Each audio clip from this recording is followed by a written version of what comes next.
कैसी लग रही हूँ मैं आज? अनुपम सुंदरी लग रही हो। स्वर्गलोक की अप्सराएं भी तुम्हें देखकर ईर्ष्या से जल उठे। लज्जा आ गई। मैंने तो तुम्हारी प्रशंसा में केवल 2 पंक्तियां कही और तुम बसंती धूप की तरह खिल उठी। उस समय क्या होगा जब सूर्यवंशी विक्रम सिंह तुम्हारी सुंदरता के गुण गान करते करते एक महाकाव्य लिख देगा। ज्यादा लज्जाए तो मेरी तरह इस दर्पण में आकर समा जाना। मैं हमेशा तुम्हारा ही सहारा लूंगी।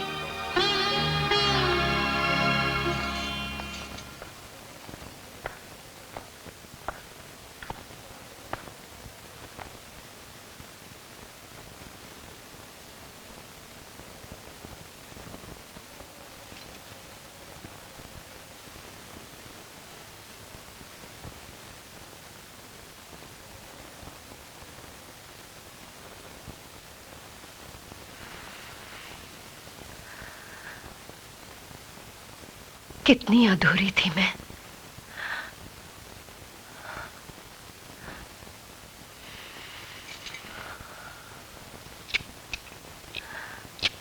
विक्रम, मेरे अकेलेपन की ज्वाला को बुझाकर इसे क्यों जला रहे हो? इसलिए कि तुम्हारा अकेलापन तुम्हें फिर से डंक मार सके और तुम्हारी चीख अमर सिंह की आखिरी चीख से भी ज्यादा भयानक हो। अमर सिंह? हाँ, मेरा मित्र अमर सिंह, जिसकी तुम्हारे अहंकार ने जान ली।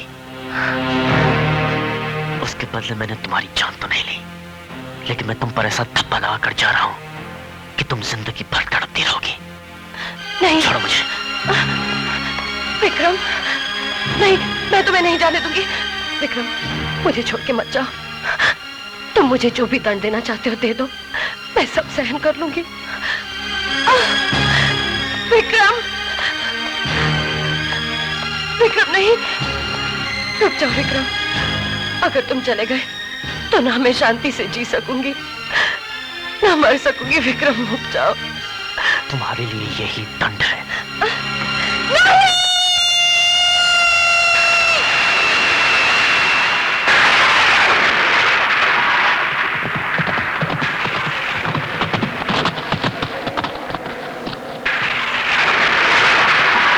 तुम्हारा यहां से जाना केवल महारानी का ही नहीं, इस राज्य का भी अपमान है। हम सूर्यवंशी गुरु की हत्या नहीं करते। हट जाइए रास्ते से। धनुषधारियों ने सूर्यवंशी विक्रम सिंह को घेर तो लिया, मगर उसकी आंखों की ज्वाला के सामने धनुषधारियों के धनुष एक एक करके खुद ब खुद गिर गए।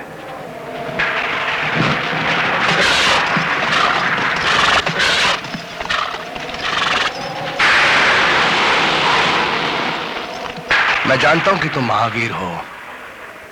मैं तुम्हें अस्त्र शस्त्र से परास्त नहीं कर सकता, लेकिन मेरी मृत्यु तो मेरे वश में है। तुम्हें यहां से जाने के लिए मेरी लाश से गुजरना पड़ेगा।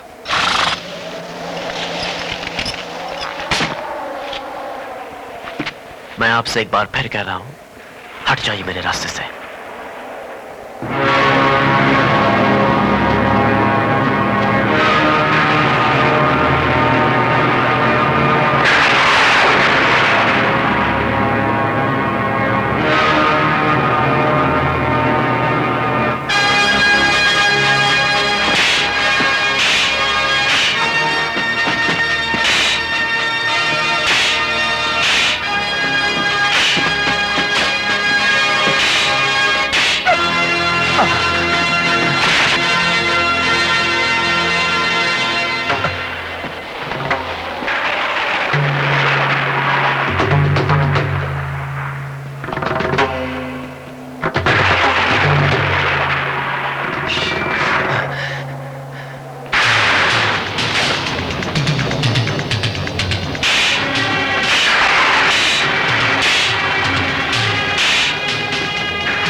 विक्रम सिंह, जिस शरीर को तुमने ठुकरा दिया, अब मैं उसे त्याग दूंगी, लेकिन मेरी आत्मा सदा के लिए तुम्हारी प्रतीक्षा करती रहेगी और तुम्हें फिर जन्म लेना पड़ेगा, मेरे लिए, केवल मेरे लिए, विक्रम सिंह।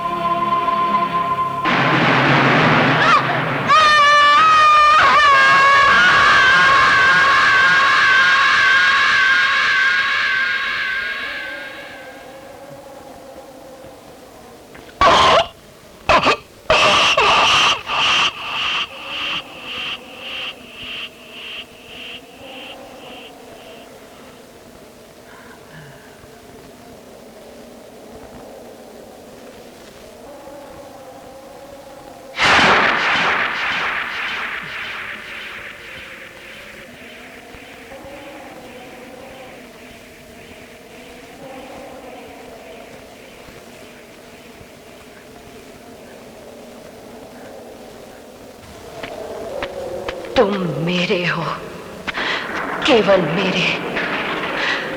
मैंने ये शरीर तुम्हारे प्रेम में त्यागा है, अब तुम दूसरा जन्म लोगे, मेरे लिए विक्रम सिंह, केवल मेरे लिए।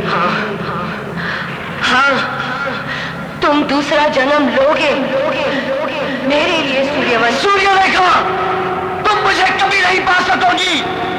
इस जन्म के बाद मैं दूसरा जन्म कभी नहीं लूंगा, कभी नहीं लूंगा, कभी नहीं लूंगा, कभी नहीं लूंगा।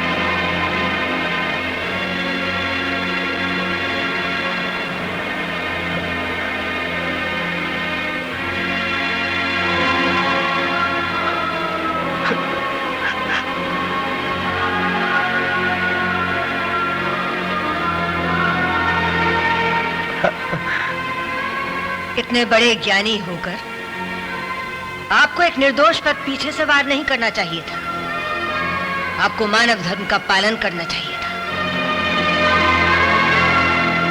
मानव धर्म, मानव धर्म। अगर मुझे मानव धर्म का पालन करना होता तो मैं उसी समय महारानी सूर्यलेखा की हत्या कर देता जब अमर सिंह मरा था। मेरे हाथों से विक्रम सिंह की हत्या नहीं होती राजमाता। मैंने मानव धर्म का नहीं, राज धर्म का पालन किया राजमाता। मेरा कर्तव्य तो पूरा हो गया, लेकिन ये नीच कर्म मुझे धिक्कारने लगा है, मुझे धिक्कारने लगा है, मुझे धिक्कारने लगा है। अपने पापों के प्रायश्चित के लिए मुझे अपने आप को दंड देना होगा। मैंने फैसला किया है कि इस राजमहल में जो अंधा कुआं है उसमें रहकर अपने आप को तिल तिल मारते हुए अपनी मृत्यु की प्रतीक्षा करूंगा।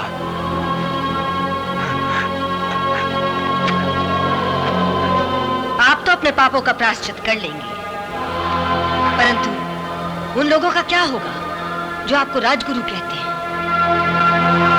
अगर मैं उनका राजगुरु हूं तो आप उनकी राजमाता हैं। आप ही की छूट के कारण राजकुमारी सूर्यलेखा इतनी जिद्दी और अहंकारी बनी।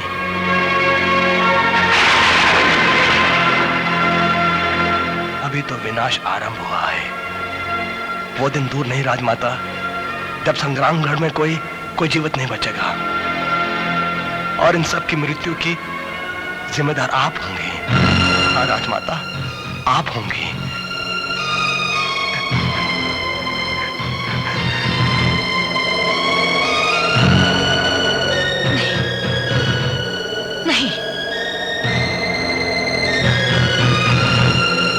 सूर्यलेखा, मैं जानती हूं तेरी आत्मा को शांति नहीं मिल रही, तू तड़प रही है, इसीलिए सब कुछ नष्ट करती जा रही है। मैं ऐसा नहीं होने दूंगी।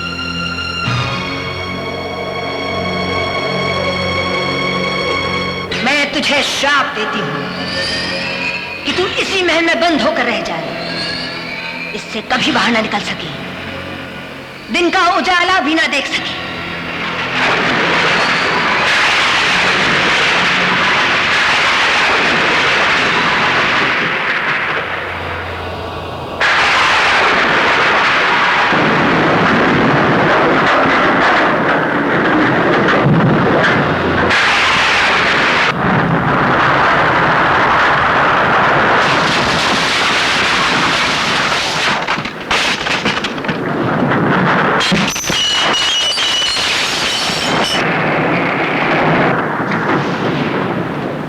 महल पृथ्वी की गोद में समा गया और सूर्यलेखा की आत्मा उस महल में बंद हो गई।